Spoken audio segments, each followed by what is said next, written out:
Hi friends, स्वागत है आप सबका स्टडी विथ राहुल में। आइए आज के क्लास में हम लोग देखेंगे सक्षमता 3 में गणित का कैसा प्रश्न पूछा गया था और आगामी सक्षमता 4 में कैसा प्रश्न पूछा जाएगा। और सारे प्रश्न का जवाब मैं बिल्कुल यूनिक तरीके से आपको बताऊंगा हल करने के लिए, जो कि काफ़ी अलग होगा। तो आप इस चैनल पे जुड़ जाइए या देख रहे हैं तो सब्सक्राइब कीजिए। आपको लेटेस्ट परीक्षाओं में पूछे गए प्रश्नों का सीरीज़ मिलता रहेगा। साथ ही साथ एग्ज़ाम कैसे निकालना है ये भी आपको बताया जाएगा। चलिए, पहला प्रश्न है, दो समरूप त्रिभुज के क्षेत्रफल 81 तथा 49 सेंटीमीटर स्क्वायर है, तो उनकी संगत ऊंचाई का अनुपात क्या होगा। मैं आपको बता दूं, दो समरूप त्रिभुजों के क्षेत्रफल का अनुपात उनके संगत ऊंचाइयों के अनुपात के बराबर होता है। तो ऊंचाई 1 बाई ऊंचाई 2, और ये क्षेत्रफल का जो अनुपात है, जो क्षेत्रफल दिया है, इसका स्क्वायर रूट कर लीजिए। दो समरूप त्रिभुज के क्षेत्रफल वही होगा जो संगत ऊंचाइयों का अनुपात के वर्ग के बराबर होता है। तो ये हमारा क्या हो जाएगा, 49 बटा क्या, पहला तो 81 दिया है, क्या दिया है 81, और ये 49, और संगत ऊंचाइयों के वर्ग के अनुपात के ये बराबर होता है। तो ये वाला जो वर्ग 2 दिखा रहे हैं, आप इधर रूट लगा दीजिए, क्या हो जाएगा 9:7। 9 81 या 7 7 49, आंसर क्या हो जाएगा 9:7। देखिए यहाँ पे प्रॉपर्टीज़ क्या काम किया है, ये आंसर आ गया। अगर दो त्रिभुज हो और आपस में वो समरूप हो, सिमिलर, तो जो इनका क्षेत्रफल होता है, ये क्षेत्रफल इनके भुजाओं के वर्गों के अनुपात के बराबर होता है। इनके क्षेत्रफल का अनुपात इनके भुजाओं के वर्गों के अनुपात में होता है, या इनके शीर्ष लंबों के वर्गों के अनुपात में भी होता है। तो ये हमारा आंसर हो जाएगा 9:7। समझ गए।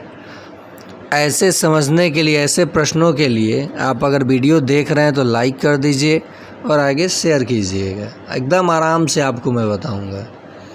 दूसरा प्रश्न है, 280 मीटर गहरे तथा 3 मीटर व्यास वाले नलकूप की खुदाई की कीमत ₹3.60 प्रति मीटर क्यूब है की दर से क्या होगी।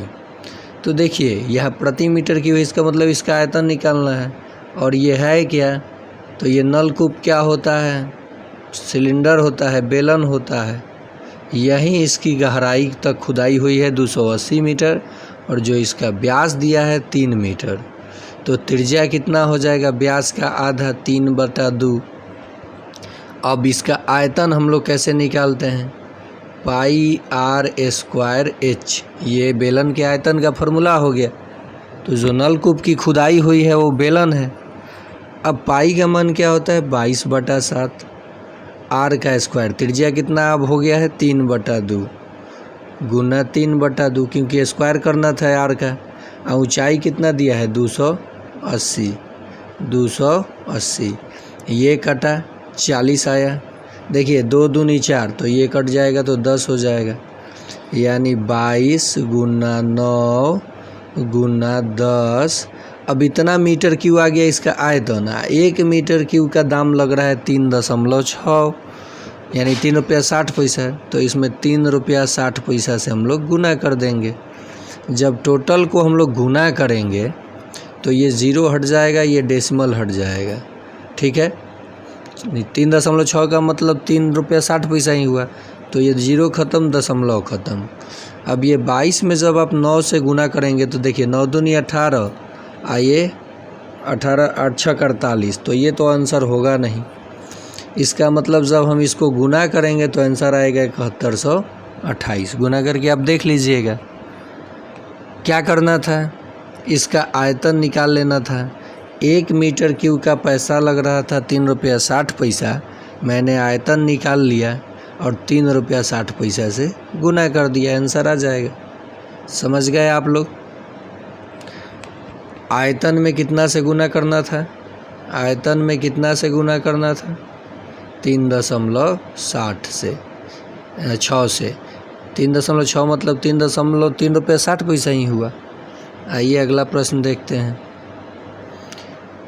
वह कौन सी संख्या है जिसे अनुपात 49/68 में जोड़ देने पे जो अनुपात नया मिले वो अनुपात हो जाए 6/7।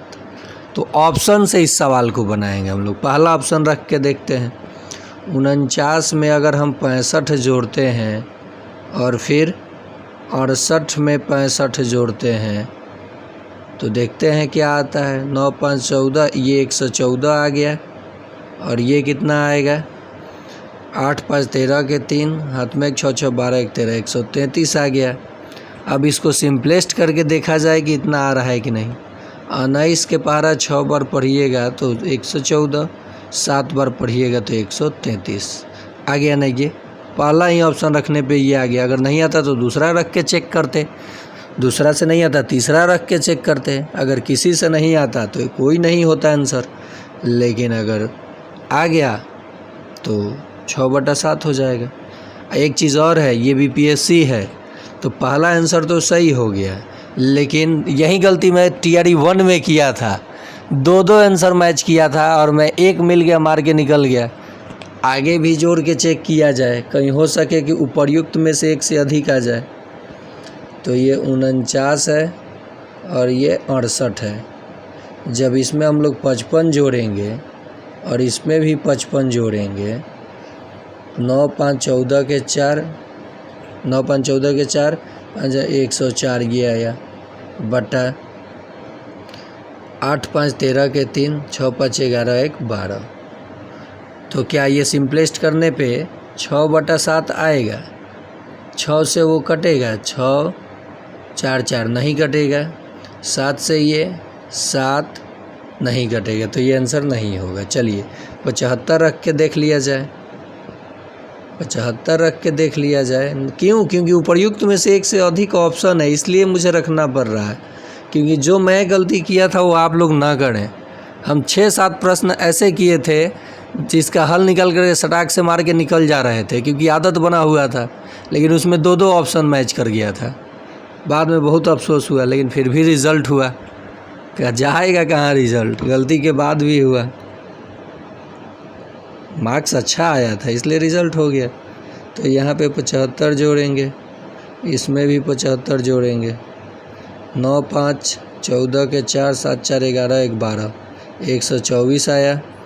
9 5 14, 7 4 11 1 12, 8 5 13 के 3, 7 6 13, 7 6 13 1 14, 143 आया। 6 से ये नहीं कटेगा ये, तो ये आपका ऑप्शन जो है पहला ही बिल्कुल सही है। चलिए अगला प्रश्न देखते हैं। किसी संख्या का 25%, मान लीजिए संख्या x है, 25% का मतलब 1/4 हुआ। देख लीजिए यहाँ पे 25/100 तो ये 1/4 ना आएगा। तो 25% का मतलब 1/4। फिर का 40%, तो 40% का मतलब हो जाएगा 2/5। क्या हो जाएगा? 2/5 का मान 80 है। क्या है? 80। तो ये कट जाएगा यहाँ, क्योंकि गुना में है तो 40। क्या हो जाएगा? ये 40 2 से कट गया। 4 5 20, यानी x का मान कितना आ गया? 4 5 20 गुना 40, 4 दूनी 8, 800 आ गया। x का मान 800 आ गया, लेकिन फिर कह रहा है कि इसका 60%। तो 60%, प्रतिशत से डबल 0 गायब, 8 6 48, 480 आ जाएगा। 480 आंसर आ जाएगा। कैसे बनाया मैंने? पहले ही मन में बदल लिया, इसको इसे भी बदल लिया, और ये कट रहा था मैंने काट दिया, और ये दोनों जा कर के गुना हो गया तो 800 आया। अब फिर कहा है उसी का जो संख्या आया है उसी का 60%, तो 60% ख़त्म। 8 6 48, 1 0, आंसर आ गया। समझ में आया तो कीजिए लाइक, और जो दिख रहा है सब्सक्राइब बटन सब्सक्राइब कर लीजिए। मैथ, रीजनिंग, बीपीएससी टीआरई 4 के लिए जीके जीएस सब इतना अच्छा आपको तैयारी करा दूंगा। इसमें इस चैनल पर प्लेलिस्ट बना हुआ है। बीपीएससी टीआरई 4, सीटेट दिसंबर 2024, सक्षमता 3, बेसिक मैथ, स्पेशल मैथ, और एक जो स्पेशल मैथ है वो जनरल सभी कंपटीशन के लिए है। उसमें जो टॉप 10 मैं मैथ्स कराता हूँ उस सभी लेटेस्ट पढ़े, जैसे UP police, Bihar police, SSC GD, railway, उस सब के लिए है। आइए अगला प्रश्न हम लोग देखेंगे। अगला प्रश्न है, समय और काम से ए बी सी मिल कर के काम कितने दिन में करते हैं? 30 दिन में। कितने दिन में? 30 दिन में। और ए बी मिलकर काम कितना दिन में करता है? 50 दिन में। कितने दिन में? 50 दिन में। 30 25 150 होता है शायद। तो ये लघुत्तम दोनों का कितना होगा? 150। क्या होगा? 150। तो 30 25 150, ये ए बी सी का यूनिट, ये पूरा काम है। और ये तीनों को मिलाकर यूनिट कितना आएगा? 30 25 150। 5 काम करेंगे एक दिन में, 5 यूनिट। और ये दोनों मिला करके काम कितने दिन में करेंगे? 50 या 3 यूनिट एक दिन में। इनकी क्षमता कम है, वो तीनों मिले हैं तो ज़्यादा करेंगे, ये कम। अब क्या कह रहा है कि सी अकेला कितने दिन में करेगा यदि इनमें से ए बी घटा लिया जाए? तो ए बी यहाँ है 3 यूनिट, तो 5 यूनिट में से 3 यूनिट घटा लीजिए तो 2 यूनिट बच गया, काट दीजिए। 75 दिन में काम समाप्त कर देंगे, आंसर हो गया। आया मज़ा? ये राहुल सर का ब्रह्मास्त्र है, देख लीजिए। ये किसका ब्रह्मास्त्र है? तो यहाँ देख लीजिए किसका ब्रह्मास्त्र है।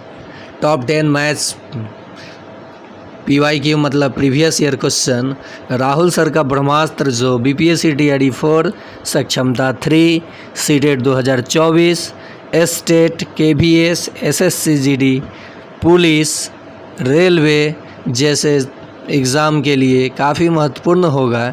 तो आप लोग जुड़ना ना भूलें, सब्सक्राइब करना ना भूलें अपने राहुल सर के चैनल स्टडी विथ राहुल को, जो कि पहले जीके स्टडीज़ था, अब हो चुका है स्टडी विथ राहुल।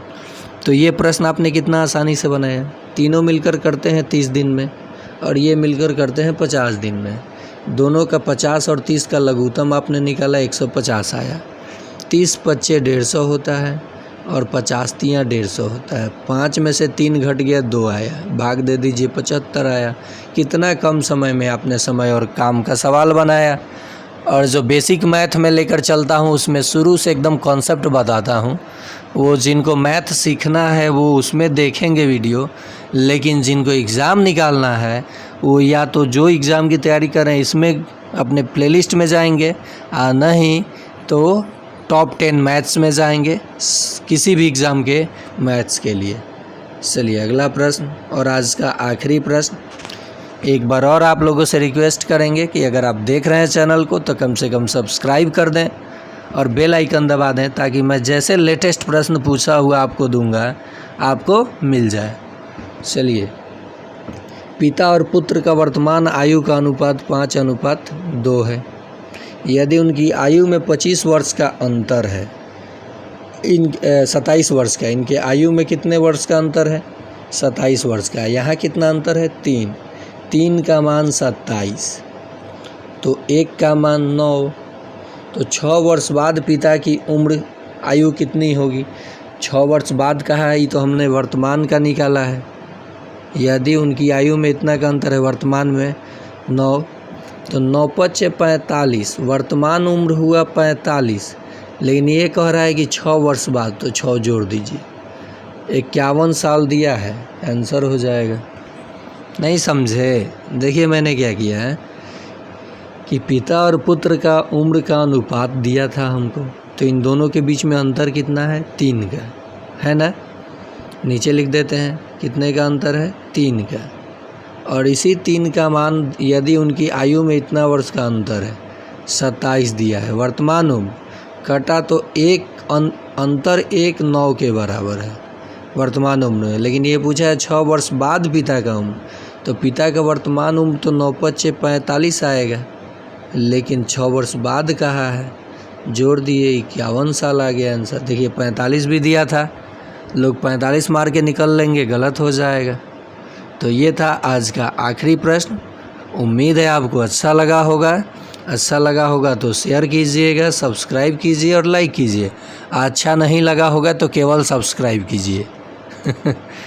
अगर हाँ, जिस एग्ज़ाम की आप तैयारी कर रहे हैं, आपको कोई डाउट लग रहा है किसी क्वेश्चन में या किसी रीजनिंग के प्रश्न में या जीके जीएस में कोई कॉन्सेप्ट आपको नहीं समझ में आ रहा है, तो आप मेरे व्हाट्सअप नंबर 9939594899 पे मैसेज भेज सकते हैं कि सर ये कॉन्सेप्ट नहीं समझ में आ रहा है।